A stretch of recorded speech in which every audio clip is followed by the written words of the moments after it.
এক বছর কেটে গেছে। ঢোলকপুর আবারও শান্ত হয়ে উঠেছিল। গ্রামের মানুষ আবারও সুখী দিন কাটাতে শুরু করেছিল। প্রতি পূর্ণিমায় মানুষ একটি করে প্রদীপ জ্বালিয়ে ঠুং ঠুং ঠুং সাহুরকে স্মরণ করত।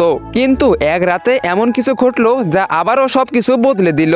আবারও লাশ পাওয়া যেতে শুরু করলো। প্রতি দুদিন অন্তর কারো না কারো বাড়ির সামনে একটি করে কাটা লাশ পড়ে থাকতো। ভয়ে পুরো গ্রাম আবারও কাঁপতে শুরু করলো। একদিন গ্রামবাসী মহারাজের কাছে গিয়ে কান্নাকাটি করে সব কথা জানায়। রাতে মহারাজ দুই সেনাপতিকে আদেশ দেন, যাও এবং খুঁজে বের করো এই ঘটনার পিছনে কে আছে। কিন্তু সকালে ফিরে এলো শুধু তাদের নিথর দেহ।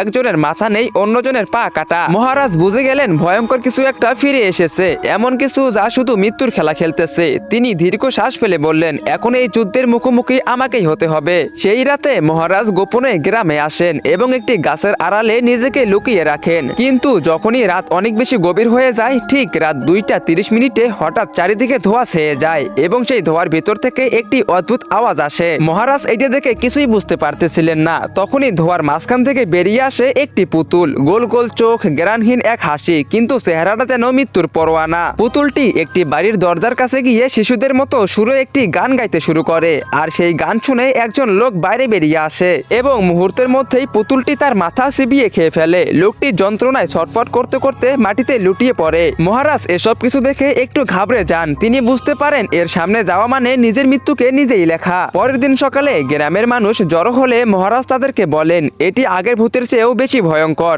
একে শুধু সেই হারাতে পারবে যে আগে থেকেই মৃত্যুকে জয় করে রেখেছে। তো বন্ধুরা, এরপর কি হয়েছিল? গ্রামবাসীরা এবার কাকে ডাকতে চলেছে? কে আসবে আর গ্রামবাসীদেরকে এই পুতুলের হাত থেকে বাঁচাবে? তোমরা সেটা দেখতে পারবে পার্ট 4-এ। পার্ট 4 দেখতে চাইলে ভিডিওতে লাইক করে চ্যানেলটিকে সাবস্ক্রাইব করে দাও। আর অবশ্যই কমেন্ট বক্সে পার্ট 4 লেখো। আর তোমরা যারা এখনো পার্ট 1-2 দেখো নাই, এখনই গিয়ে পার্ট 1-2 দেখে আসো।